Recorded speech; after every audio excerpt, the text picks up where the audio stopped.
makukuha pa ba kaya ang lupa if iniwan ng mga 40 years ago na, ang titulo ay nawala na at nakapangalan sa kapatid ng lola ko?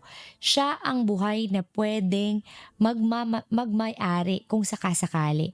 Naku, Attorney M, lagi nating sinasabi na ang proof of ownership natin lalo na sa mga real properties is yung title, yung best evidence Titulo, natin dito. Meron mm. kasi tayong tinatawag sa batas na best evidence rule. Kapag ka real property ang pinag-uusapan, dun tayo magbabase sa kung kanino nakapangalan yung titulo. Dun yung kasi yung iba Mhm, ang pinagbabasehan lang tax declaration na ako na mhm, nagbabayad ng tax deck, ibig sabihin ako na ang may-ari niyan. may-ari, Naku, mhm, misconception 'yan, Attorney M, 'di ba marami tayong mga hmm. kasambahay at mga kababayan na nadadali diyan na porke ikaw yung nagbabayad ng tax Tax declaration, declaration. automatic ikaw na kaagad yung owner, hindi po gano'n 'yun, oo. Hindi yun proof of ownership 'no?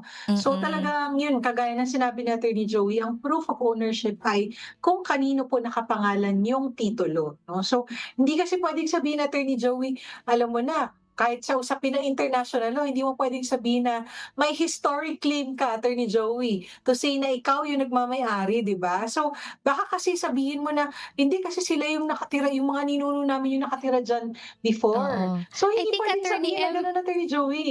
Oo, I think ang Mhm. consideration niya dito, Attorney M, yung sa land titles and deeds natin na, kapag matagal na res nullius, ano ba Ikaw yung yung in oo. possession, Oo, ikaw yung in possession tapos, matagal ng walang hindi kini-claim ng owner wala nagki-claim. yung may-ari, papaano magra-ripen into ownership yung pagpo-possess mo doon sa lupa. Mm, Merong period kasi na hmm, pino-provide ang land titles and deeds at may mga surrounding circumstances din yun. Pero yun nga, ang hmm, best evidence pa rin sa mga ganitong circumstances, kung kanino nakapangalan yung mm. lupa, lalo na kung, in possession pati, 'di ba?